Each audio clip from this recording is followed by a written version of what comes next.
Assalamualaikum warahmatullahi wabarakatuh. Salam Om Swastiastu, Namo Buddhaya dan salam kebajikan bagi kita semua.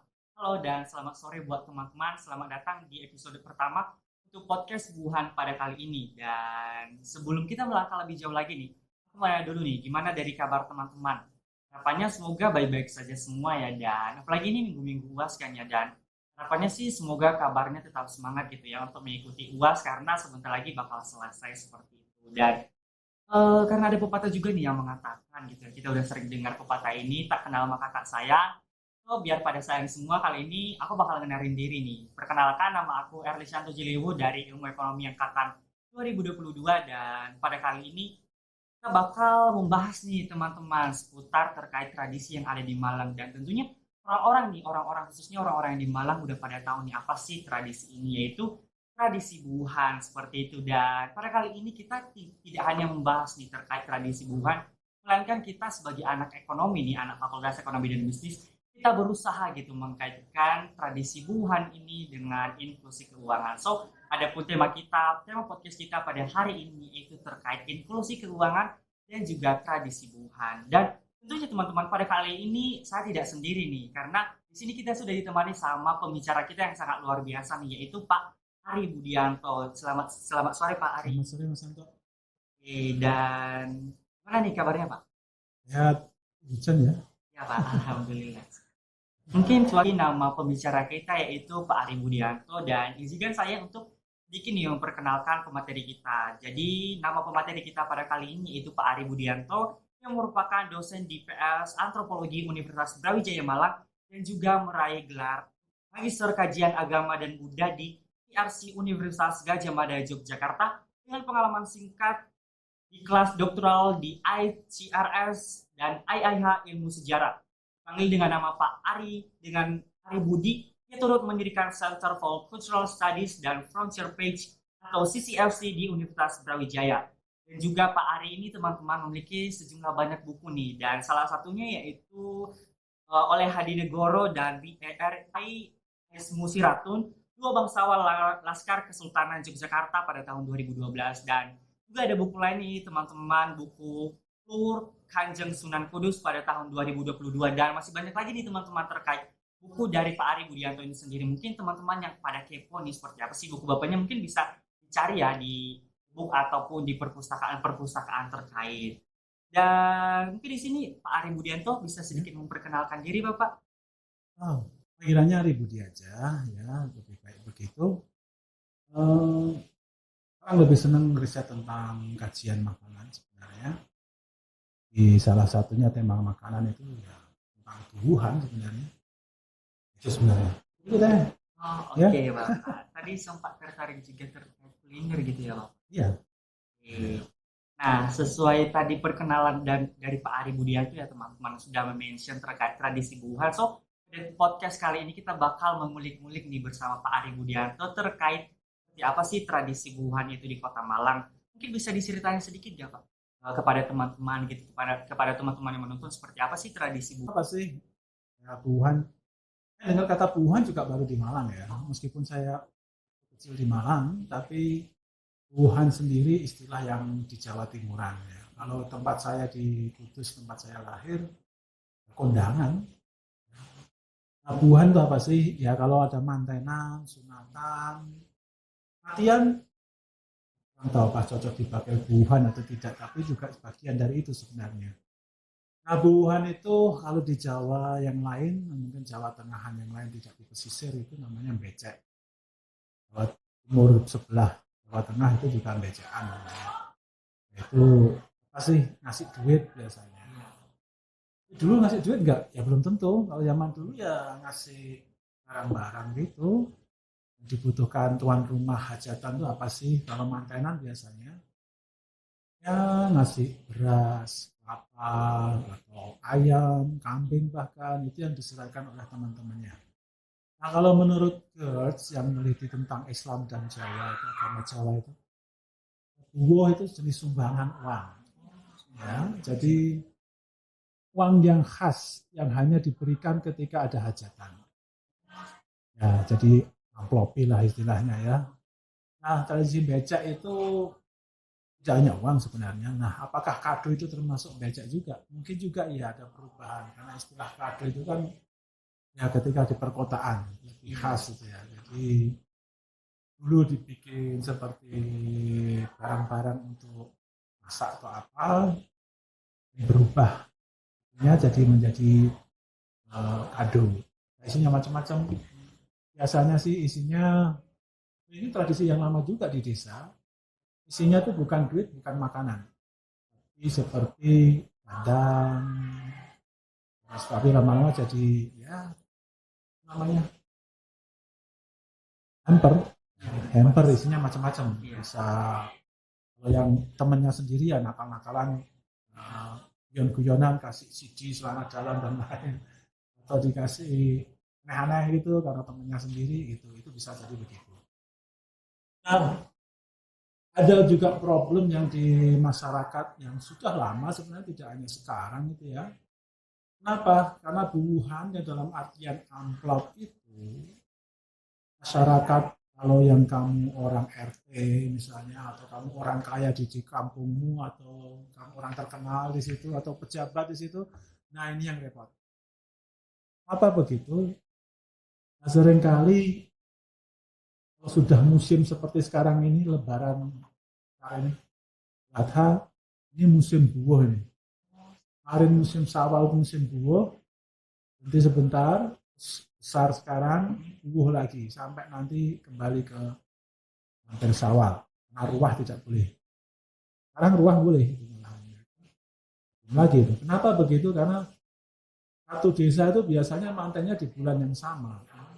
Belum yang di desa tetangga, belum desanya keluarganya besar dia. Nah kalau udah itu undangan masuk semuanya kasih berapa? Kali berapa? Jadi sebulan dia bisa lebih dari harus sediain 500.000 minimal per bulan kan? Yang jadi kadang-kadang di pergunjingan. Ya, udah lama itu dari zaman dulu itu sebenarnya. Nah, juga bilang Tauges itu antropolog dari Amerika yang meneliti di Indonesia. Nah itu dia bilang ada macam kemiskinan bersama. Karena jadi itu, kalau saya nggak nyumbang, gimana? Kalau nggak tenaga nggak apa duit yang main. Lagi sekarang udah sibuk tidak hanya seperti dulu di desa yang begitu-begitu aja kan, dia harus kerja di kota, dan waktunya nggak bisa dihilangkan, dia ganti duit.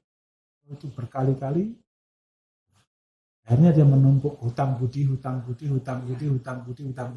itu. Kasihan yang nggak punya anak. Ya. Jadi itu kan dianggap investasi. Kait istilahnya tuh ada transformasi nih dari tradisi bukan yang awalnya ya yang biasa gitu kan. Cuma istilahnya menjadi kewajiban gitu. Kira seperti apa sih di Malang terkait? Ya ini ya kita lihat di sini nih. Ada uang tunai, ada macam-macam, bisa bako, bisa duit dan lain sebagainya dan kado tadi itu. Di Malang apakah masih terjadi begini? Masih. Problemnya sama sebenarnya bukan masalah duit dan ininya ya, tapi menumpuk sosial ini ya. Nah itu bagi yang warga yang kemudian tidak punya itu juga jadi gunjingan. Dan itu seperti drama India daripada drama Korea kan gitu. Jadi rasan-rasan nyumbang terus tapi nggak pernah datang atau datang terus tapi nggak pernah nyumbang. Nah itu dua-duanya bisa menjadi permasalahan. Di Malang terjadi gitu nggak? Ya pasti terjadi lah karena ini suatu yang kompleks. Hampir ada di seluruh kebudayaan Jawa yang melakukan buah ini. Maka beberapa ustadz modern atau kiai modern sekarang juga agak menolak sistem ini karena dianggap tidak syar'i lah atau islami lah. Membantu orang itu kan nilai tersendiri. Saya membantu orang itu secara agama gimana? Ya, diperbolehkan. Malah diwajibkan membantu orang. Kalau kamu mampu, kasih itu harusnya. Nah tapi itu juga menjadi beban moral ya bagi orang yang ngasih dan dikasih. Karena kalau besok yang dikasih orang ini butuh, ngasih enggak? Nah ini yang terjadi ekonomi sosial yang kita juga mungkin ya, Iya. tidak diharapkan terjadi. Nah, selain amplop sebenarnya tidak hanya kata rewang. Seperti ini tadi itu, rewang, kondangan atau ini. Nah ini buah itu sinonimnya ada buahnya. Kalau kamu diundang namanya kondangan. Apa? Kamu harus datang, melu teko. Kalau sambatan kamu diminta, kamu diminta terlibat, minta tolong. Nah, bagi tuan rumah, kalau kondangan itu tuan rumah undang. Jadi kalau sambatan, tuan rumah minta orang itu bantu. Berarti kita memberikan jasa. Jasa. Nah itu bisa duit, bisa tenaga. Iya. Ya. Terus ada jagongan.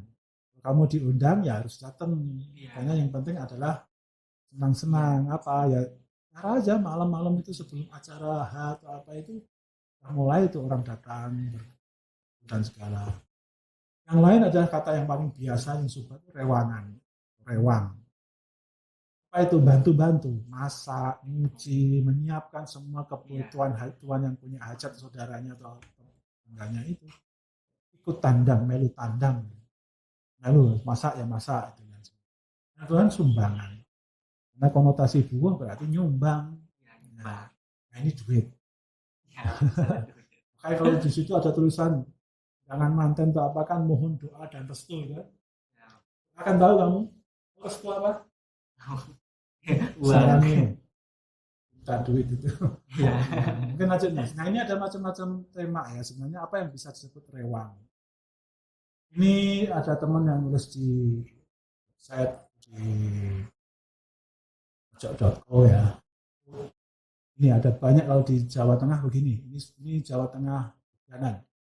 Ini nggak jauh beda. Jadi ada macam-macam rewang itu apa sih? Pencelan atau pelayangan itu ya job desk-nya isi sibuk. Nah, cukup ini itu ada orang yang sendiri. Ya. Terus ceraki, ibu-ibu biasanya di dapur nanti dia nata nasi. Kalau gedongan, ini orang yang nata jajan. Dalam zaman dulu dia bikin besean gitu atau yang ini antar-antar atau antar-antar itu bahwa sama yang ceraki itu namanya jadi berkat, si bubuh. Misalnya ada dua nasi dengan isinya komplit, satu dengan makanan kecil, gedong. Nason, nah ini sekarang dulu sebelum ada air itu harus ambil air di jauh sekali, apalagi kalau di desa ke sungai itu. Nah itu yang orang ambil air itu paling berat. Nah, yang lain setelah di zaman Belanda mengenal adanya prasmanan, laden, itu ada yang nungguin yang menjelaskan mas akan ngambilin. Ya. Nah, itu terus ada yang ini rewang. Jadi ada sinonim rewang itu bisa untuk semuanya, tapi masalah khusus adalah orang yang bantu masak-masak. Biasanya juga iris-iris olahan. Kan tidak dibeli bu, iris-iris mas, olah mas, Budi, Bapak Eko, warna hajat, nah, itu namanya rewang. Ada banyak sebenarnya istilah-istilah yang lain. Nah ini kembali ke tema yang sebenarnya tentang modalitas, modal sosial itu teorinya Bourdieu ya. Nah, itu bisa dilihat ya. Kebetulan mahasiswa saya itu lagi nulis tentang buah di enggak itu sebenarnya modal sosial. Dalam Bourdieu yang ngomong modal sosial atau kapital sosial itu kita bisa melihat bahwa di dalam buah itu ada arena pasar baik bagi orang-orang yang datang yang rewang, tamu maupun rumah. Itu. Nah, itu nanti modal kapitalnya bisa beda-beda. Sosialnya. Modal sosialnya beda-beda. Apa itu? Bagi tuan rumah mungkin bisa yang lain. Tapi bagi orang yang rewang itu juga menjadi sesuatu yang unik. Nah, nanti dengan ikut itu terus nanti dia bisa diundang lagi untuk bantu karena masakannya enak. Menjadi salah satu diversifikasi pendapatan dia ketika ada musim-musim kawin seperti ini. Nah, seperti itu. Tapi yang dimasalahkan apa sih? Karena banyak orang yang menolong buah itu kemudian buah sekarang mau diganti duit, gini-gini itu kan nggak ada lagi rasa tegang, rasa sosialitas, solidaritas, nggak ada lagi, nggak ada ketulusan di situ. Iya. Apa iya? Apakah ukurannya cuma itu kan gitu toh? Nah, dalam hajatan itu hampir pasti gotong royong katanya akan menghilang. Nah, kenapa? Karena nanti dengan wedding organizer, Iya. catering dan segalanya, Iya. jadi orang bantu-bantu itu begitu. Tapi ya enggak juga. Masih ada yang jalan karena beberapa itu diganti masih dalam keluarga ya. Ini berbeda dengan di desa. Kalau keluarga nanti masih ada lah yang bantu-bantu. Jadi ketulusan itu pasti ada. Tidak tulusan ya ada banget.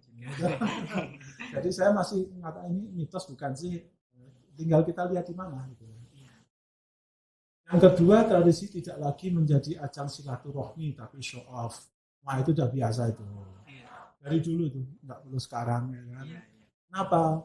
Ya Pak, angkat Pak, dan ini loh, wah, saya itu lagi urung nganggo itu flexing ya kan, ini penampilan itu juga ada orang yang punya karakter gitu, tapi bukan berarti flexing ya. Karena ini menghormati, bisa aja menghormati, ya sungkanlah Bu ikan bos, masuk kita harus nggak pakai gini, nah itu bisa begitu. Jadi mengukur tulus dan tidak itu tuh dari siapa? Kan problem juga yang bagi kita yang melihat ya. Nah selain itu juga pasti jadi rasa-rasa. Apalagi teman mahasiswa saya yang meneliti tadi itu ya bercerita bagaimana orang-orang yang buruh rewang yang di dapur itu paling bersaing. Kalau ngiris-ngiris tuh ngerasain siapa? Tuan rumah yang punya hajat meskipun saudaranya sendiri. Nah ini loh, sugeng ini masakannya mau yo kayak ngene iki to. Nah, bisa begitu itu. Iya. Ya itu tempat orang menjadi rasan-rasan apa itu paling tajam itu ya di dapur Iya, itu. di dapur. Nah, ya, kalau yang di depan kasih sama cotong masuk tapi di dapur itu di wah itu ya. Lebih tajam. Yang musuh sama yang tidak itu yang ember sama yang enggak itu udah muncul semua itu. Nah, apakah yang ketiga menjadi enggak geseran kapitalisasi hajatan? Ya kadang-kadang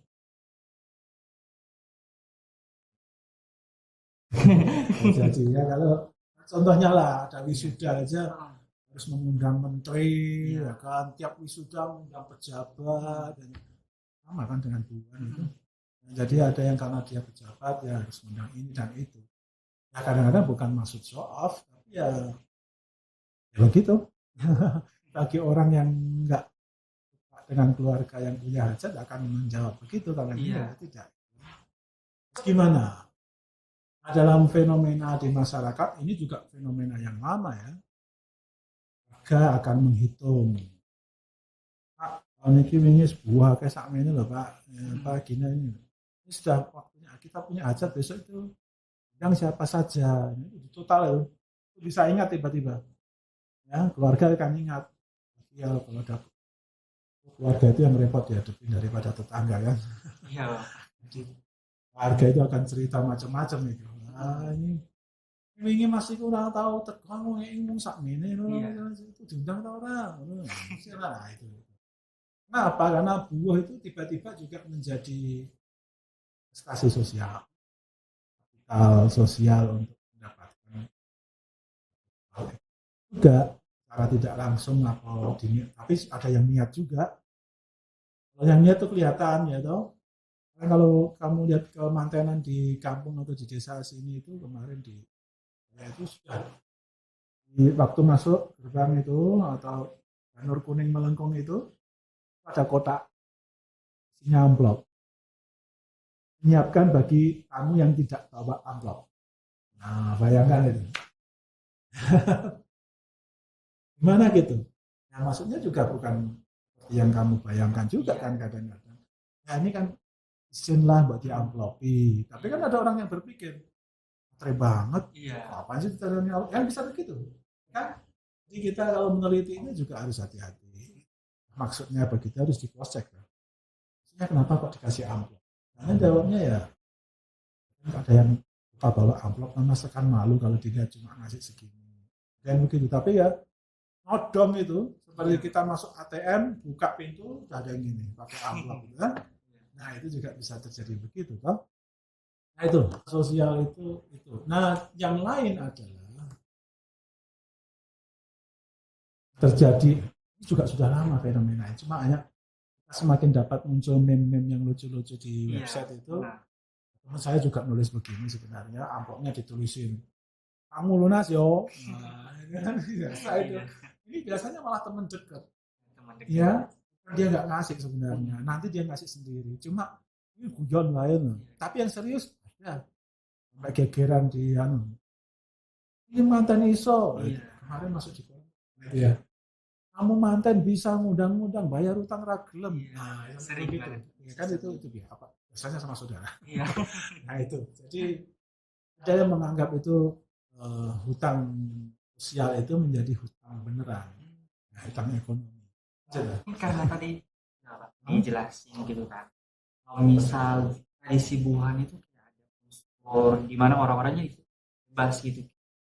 Belum tentu apa yang kita nilai itu belum tentu dengan sejalan dengan orang itu ya. Nah, kira-kira berarti dalam tradisi buhan ini apakah tiap orang itu bebas gitu Pak memilih nilai-nilai yang dia punya? Kalau itu kan kita nggak bisa mengontrol masyarakat. Dalam hati siapa yang tahu kan. Nah, tapi itu gejala itu sudah diantisipasi juga oleh masyarakat. Kecil dan dengerin cerita seperti ini ya. Ada beberapa kampung yang terus terang yang memberikan kita seperti mengumumkan nama-nama dan duitnya. Jumatan itu paling aman tulis hamba Allah. Kalau kan itu paling aman. Tapi itu untuk menjaga itu. Yang lain, bikin buku, nota, itu biasanya malah RT yang ngadain. Ini biar dicek bersama-sama. Jadi mereka sudah punya konsensus untuk menjaga supaya tidak dirasan-rasanin. RT mbok tolong nanti adakan buku khusus buhan. Apa itu? Nanti dicatat Pak, siapa yang ngasih berapa. Nggak usah diumumkan. Yang ada tetangga kampung sebelah, berani mengumumkan. Saya ya Pak, ini diumumkan, ya, dibilang gitu biasanya. Guyon-guyon gitu. Jadi kalau pas lagi sensitif ya sakitnya tuh di sini kan. Gitu. Iya. Nah yang lain ditulis ini sekian, tanggal sekian, tahun sekian, mantenan, sunatan, apa itu totalannya. Ada yang begitu solusinya di masyarakat. Aku nggak tahu di Malang ada yang begitu atau enggak, tapi yang diumumkan itu ada. Makanya kalau paling aman diumumkan kita nggak kasih nama. Iya, caranya. Nggak tahu kita tahu sama Allah gitu. Aman itu. Yang lain, yang jadi guyon-guyon ya itu. Nah, ini kasih 2.000 dewe ya. Nah, sisanya PN. Ada yang gitu-gitu, ada yang paksa dan lain sebagainya. Jelas. Nah, itulah makanya ketika menjadi pergunjingan di masyarakat, buhan menjadi investasi sosial, dengan hutang budi yang menumpuk dan segalanya, banyak ulama termasuk Gus Bahak dan teman-teman kiai dan ustadz yang lain itu melihat ora usah ngono, nggak usah nyumbang, nggak usah ngiding ini.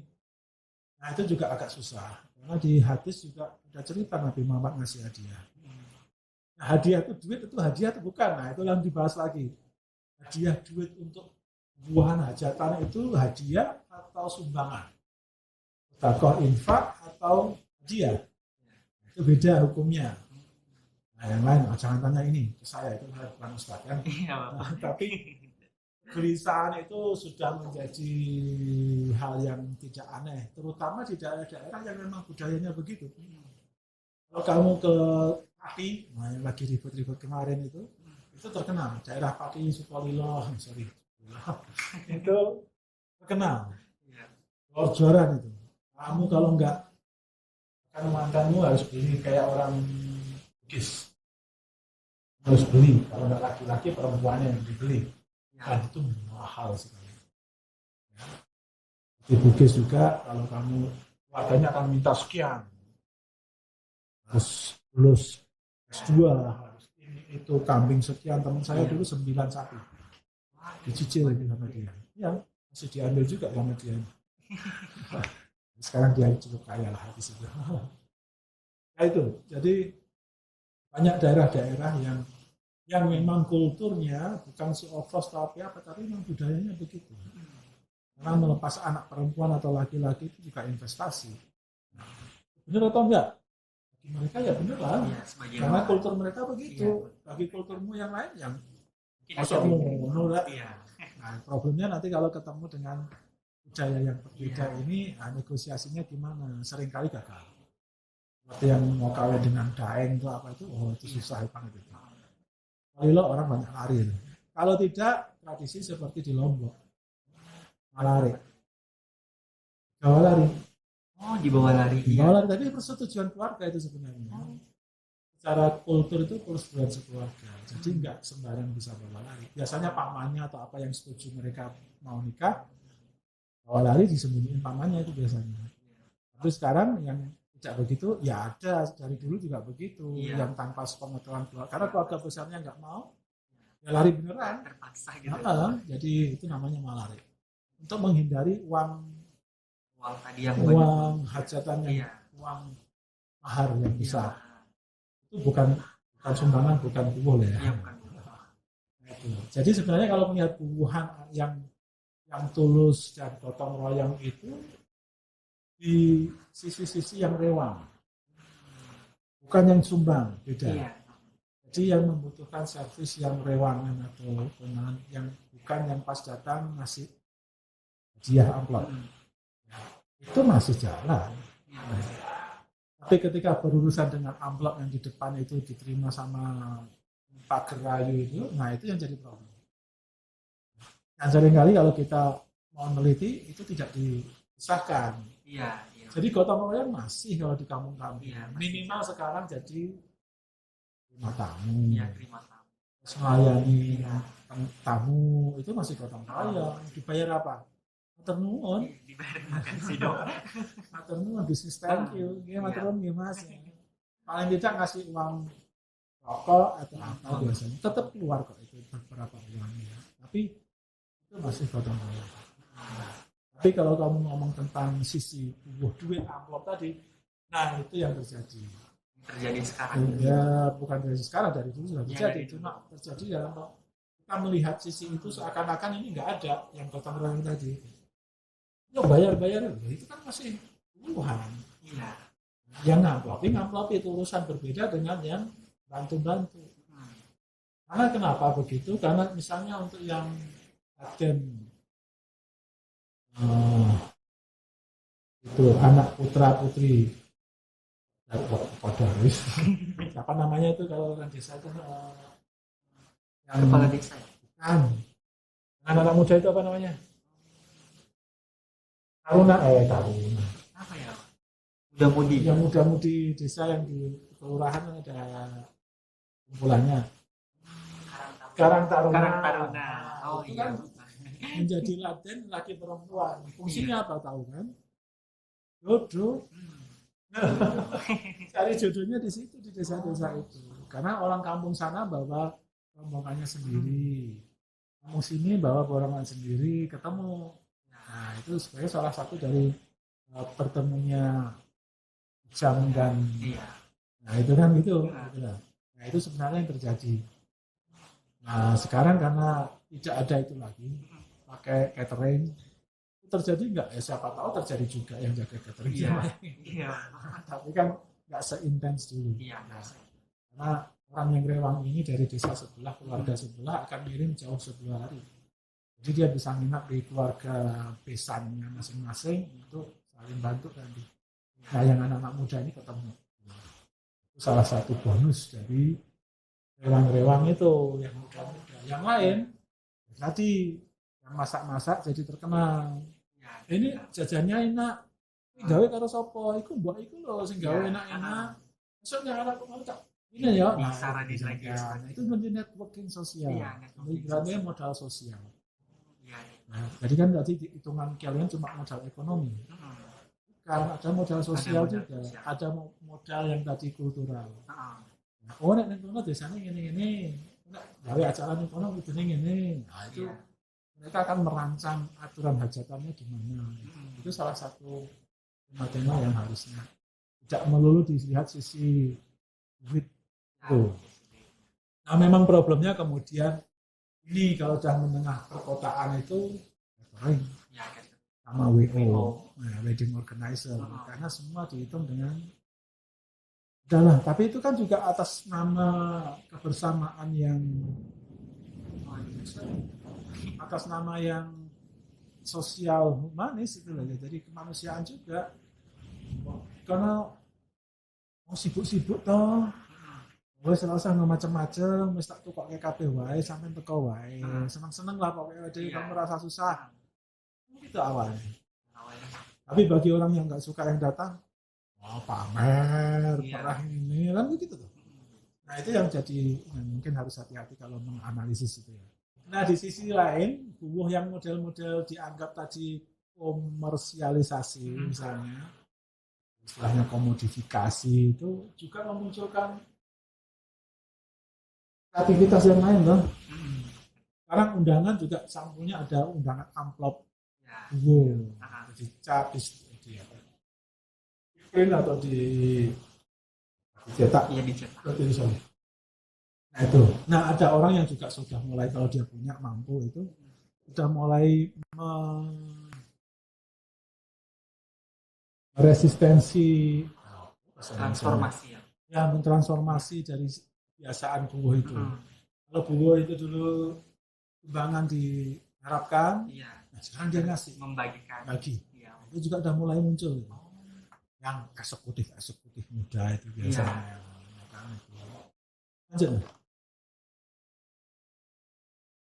Nah ini makanya seringkali ini yang kalau meneliti buuhan selalu di situ kan. Buuhan yang sekarang ini gotong royong tidak ada lagi. Nah ya, coba lihat dulu itu faktanya gimana, mitosnya gimana. Jadi yang perlu kita hati-hati melihat. Karena meskipun rewang gini mereka juga mengharapkan minimal bisa makan. Ya. Tapi kan sekarang semua orang sibuk.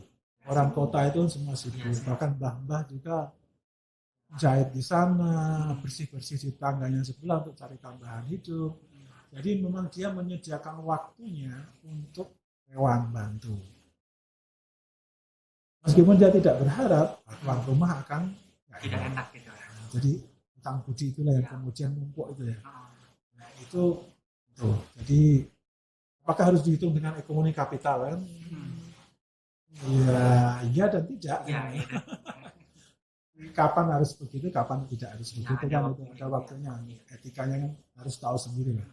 Nah untuk menghalangi mencoba untuk biasanya tadi Pak RT RW kumpul dengan bersama-sama ini piye nak yo ya salah satunya tadi itu ya, dia akan ada yang mau diumum ke wae ya kalau sing isin piye apa isin guyu wae ya iki ora perkara ngene-ngene tapi iki ben adil ya udah diomongkan dari depan ada yang aja lah isin ditulis wae Pak RT harus nulis iki sapa sing nyumbang harus sing nyumbang sapa wae sing teko kita tulis nggak usah diumumkan ada yang gitu itu tergantung kamunya punya konsensus daerahnya masing-masing.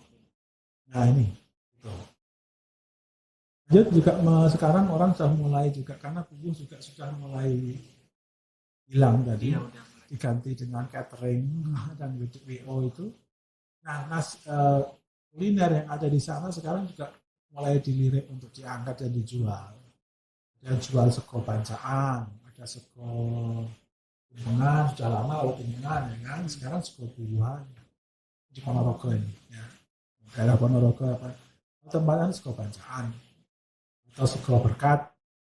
Kalau di Kudus sudah lama di buku saya itu buka luar itu tentang sego cangkrik. Nah, kalau ada ritual buka luar mereka masak buah besar, nanti dibungkus dengan daun jati dibagi-bagi.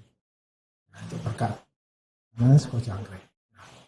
Itu jadi banyak orang yang dulu bisa masak ini dan tahu bahwa itu juga enak dan karena tidak banyak lagi orang nggak bisa ditemukan tiap hari dong maka dia terinspirasi untuk jual jadi sego buahan gitu ya. Sego berkat, sego tumpeng atau apapun istilahnya itu Mungkin itu Mas Amar. Ya mungkin karena tadi kita udah banyak bahas tentang Hmm. terkait fenomena-fenomena yang ada nih. Nah, kira-kira dari perspektif Bapak sendiri, kira-kira apakah buuhan ini suatu kewajiban atau seperti apa? Kalau dilihat kewajiban, bisa aja karena itu jadi ritus yang menetap ya. Karena sudah jadi ritual yang terus-menerus seakan-akan menjadi keharusan. Perasaan keharusan itu menjadi Iya. wajib. Ujungnya ini, Hmm. karena sedang biasa. Jadi itu wajib atau bukan? Ya karena ini adalah praksis sosial, nah, ini kebiasaan-kebiasaan yang berulang dan konsensus bersama masyarakat yang diwariskan dari generasi-generasi dulu. Nek anong ini ya ruak rewang, nek anong ini ya nyumbang, nek anong ini ya begitu. Nah akhirnya menjadi suatu kewajiban. Meskipun kewajiban itu kalau diruntut ke belakang itu adalah keharusan ya, tapi ikut semangat serta ya, empati, emosi bersama sebagai anggota masyarakat. Konsensus. Jadi menjadi etis dan tidak etis kalau enggak begitu. Jadi ketika etisnya menjadi semakin sering, jadi wajib. Padahal tidak wajib. Klausulnya kalau kamu punya tenaga atau apa, ya bantu. Ya banyak. Karena bagaimanapun kamu tidak hidup sendiri di masyarakat. Kalau kamu butuh sesuatu ya, makhluk sosial. Makhluk sosial. Iya. Itu sebenarnya. Mungkin karena tadi kita juga udah sempat bahas gitu ya Pak, udah mulai agak istilahnya tuh meluntur nih dari nilai-nilai ini. Nah, kira-kira untuk di Malang sendiri seperti apa nih dari hal? Saya kira masih banyak yang biasa-biasa aja, tidak seserius itu ya, masih biasa orang, masih nggak begitu problem. Kalau dirasain, nah kalau itu masalah yang berbeda. Kan kita nggak bisa nanya tiap orang gitu kan. Kamu gini nggak, itu gini nggak. Nah, meskipun kita tahu sebenarnya dirasain, kayak saya juga di kampung itu karena sibuk dengan ngajar dan apa, pulang malam segalanya, aku udah pamit sama Pak RT-nya. Kalau ada sesuatu, ya nggak bisa datang ya, tapi kalau butuh sesuatu, kalau kami punya, kami bantu deh. Aku bilang begitu duluan. Nah, kayaknya sebenarnya masyarakat juga harus literate begini ya, jadi melek situasi etika di kampung kayak apa sih. Nah, kamu harus pamit dulu. Kamu harus excuse dulu, disclaimer dulu lah ke mereka. Nah, kami ini gini-gini, kami bukan orang yang punya, jadi kalau kami datang, ini gini, kalau nggak datang ya. Kalau Mbak kami harus kerja, gini-gini, itu sebenarnya harus ada mekanisme itu. Terjadi belum? Ya kan kadang-kadang belum. Karena dianggap tahu. Dan orang juga tahu, Mas itu lagi mulai kerja, itu sebenarnya orang udah tahu, tapi kadang-kadang kan karena itu jadi kita nggak bisa ngapa-ngapain sebenarnya, nggak bisa menjudgment masyarakat sendiri, per orang juga nggak bisa judgment gitu. Hanya saja ketika itu muncul semakin keras di masyarakat dan terdengar RT, RW atau Pak Lurah sekaligus, ya mulailah dirembuk seperti kampung-kampung yang sudah ada itu, diumumkan kayak atau ditulis kayak atau gimana lah mekanismenya supaya tidak menjadi ini. Karena buuhnya tetap jalan, buuh yang rewang itu masih jalan, yang masih tulus juga masih jalan. Nah, tapi kalau kamu balik yang ngasih sama yang tuan rumah ngasih itu wajib nggak? Kan kamu bantu sendiri. Saya nggak wajib ngasih kamu. Sama dengan dia orang ngasih kan wajib nggak? Itu sudah sebalik begitu logikanya. Jadi sama-sama sebenarnya sama, karena dia harus juga ini orang-orang yang datang ini gimana ya. Lagi dia punya tanggung jawab, wis teko ora duwe imam. Itu kan beban kewajiban yang tersendiri juga. Nah, itu duit loh ya. Orang tahu dia juga nggak punya. Nah itu ada beberapa desa kayak desa aku kemarin itu ada yang menikah tapi kurang punya, kurang mampu. RT RW-nya yang nyumbang. Dari mana duitnya? Mungkin dari buuh ini. Jadi mereka carikan dana untuk pokoknya diadakan dan sah. Karena fungsi dari kejahatan itu kan untuk memperkenalkan sebagai anggota masyarakat. Itu modal sosial. Bukan modal kultural, karena adatnya begitu. Kalau nggak begitu, kamu bukan anggota masyarakat situ. Kalau ada apa-apa, kami nggak bisa bantu dong. Kamu nggak kenal kok.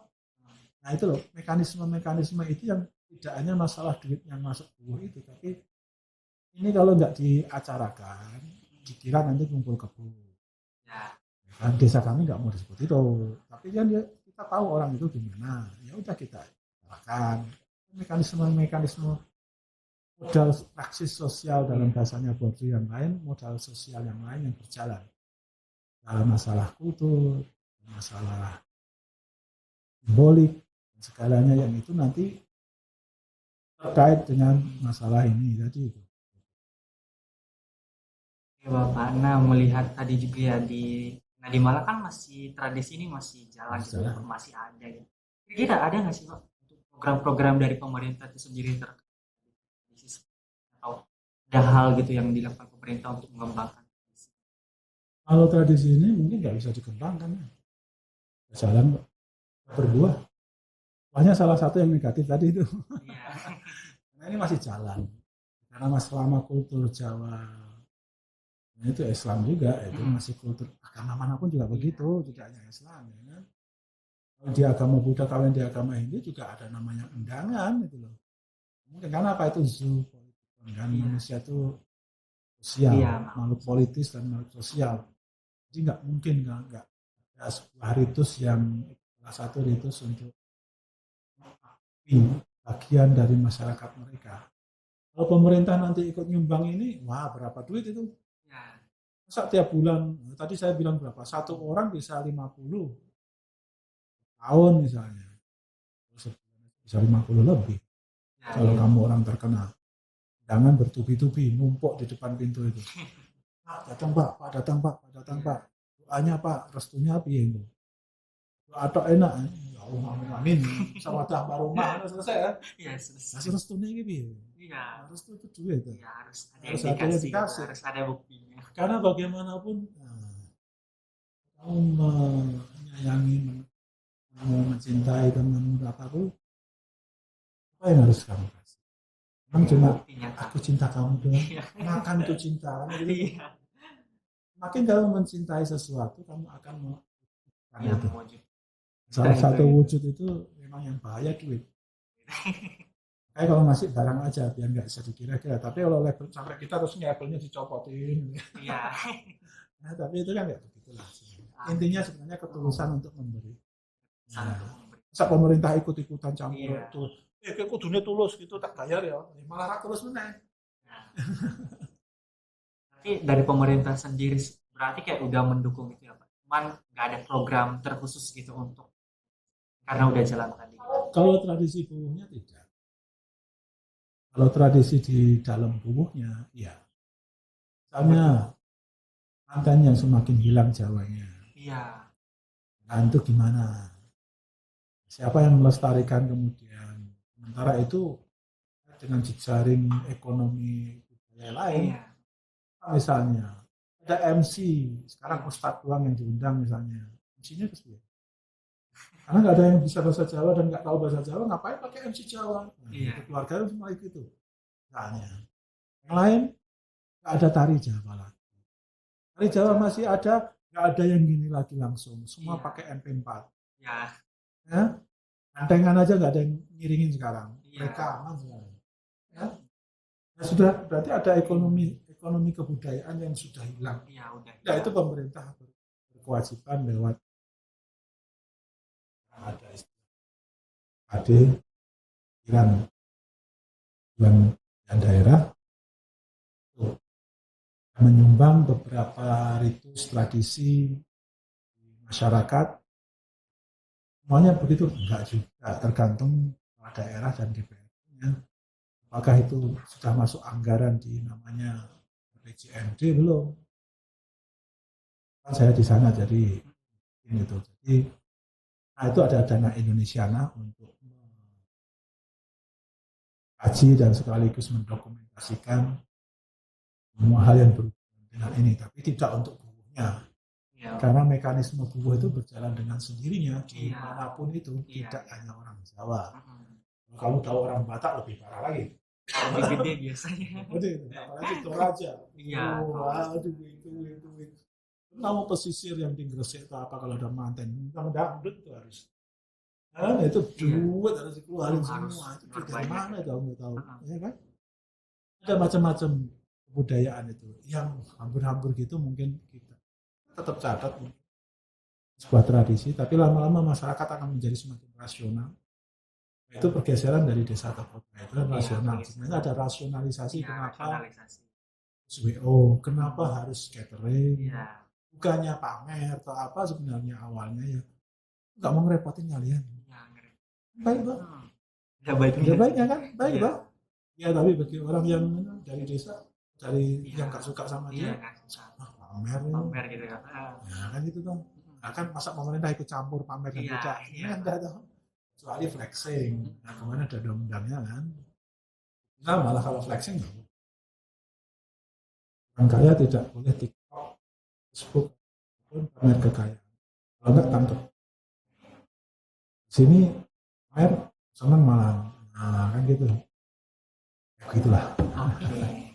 Ya Pak, mungkin tadi sebagai pertanyaan terakhir gitu ya Pak untuk podcast kita kali ini, mungkin dari Bapak sendiri kira-kira ada pesan gitu nggak Pak yang mau disampaikan? Ke siapa? Mungkin terkait apa gitu ya? Terkait tradisi Bu ini atau kira-kira saran yang harus dilakukan ke depannya seperti apa dan mungkin juga untuk saran-saran kepada pemerintah nih. Nggak ada sebenarnya untuk perubahannya. Masalah amplop tadi masyarakat akan menemukan polanya masing-masing ya. Nggak bisa menyarankan atau apa kan ya semua tergantung di pemerintah desa. Kalau masyarakatnya kemudian ada gejolak karena masalah ini, dan terus ya karena itu rasionalisasi. Jadi apa dari perkembangan ekonomi yang tidak seperti itu lagi, ekonomi perkotaan itu gantung pada job, highways money, ya kan? Jadi itu panjang. Di desa kan enggak, masih nunggu panen, rokokan dulu lama, ya kan? Besok baru mau panen baru itu. Jadi ada waktu panjang di desa yang itu menjadi ajang yang sosialisasi yang kuat untuk kebersamaan. Tapi kalau di kota, kalau kamu adakan begitu kawin 3 hari, 2 hari, biaya atau waktu sementara kerjaan nggak bisa ditinggal, harus dipercepat daripada segalanya. Ya rasionalisasi itulah yang kemudian menemukan jalannya sendiri. Dan itu kan juga membuka mbok rewangnya mungkin juga kerja sama catering kan, bukan kerja sama itu. Nah problemnya kemudian yang tradisional ini kalah sama sekolah-sekolah duluan. Nah itu. Yang makanya yang perlu diselamatkan dari tradisi kuenya, tradisi makanannya. Makanya ada yang jual itu kan. Ngilangin kangen supaya dulu kalau ada manten makan ini loh. Di kota jangan ada lagi. Udah jarang. Nah itu juga menjadi kalau yang pintar jadi inspirasi bisnis. Ya. Terima kasih Bapak. Wah jawaban dari Pak Ari Budianto tadi sangat mengedukasi banget ya teman-teman, dan juga harapannya nih kita selaku generasi muda nih untuk tetap melestarikan budaya-budaya lokal kita sebagai generasi muda yang kedepannya bakal mungkin kita menjadi penerusnya gitu. Dan ya sayang banget ya teman-teman, jadi itu tadi podcast kita pada kali ini, dan bukan bermaksud ini ya untuk memutus hubungan kita, namun kita bakal tetap masih lanjut nih teman-teman, tetap berlanjut dari hubungan kita nih. Dan terima kasih sekali lagi saya ucapkan kepada Pak Ari Budianto sudah berkenan hadir pada kali ini dan juga memberikan informasi yang sangat insightful nih teman-teman. Dan juga harapannya nih dengan kita mendengar podcast ini teman-teman bisa mendapatkan ilmu baru, mendapatkan insight baru, dan juga mendapatkan informasi-informasi baru nih terkait seperti apa tradisi Buhan dan juga seperti apa sih eksistensi tradisi Buhan ini khususnya di Kota Malang gitu. Dan terima kasih juga nih buat teman-teman yang sudah mendengarkan podcast pada kali ini, dan juga jangan lupa ikutin terus sosial media kita yaitu Buhan Team biar nggak ketinggalan informasi menarik lainnya. See you teman-teman dan bye-bye.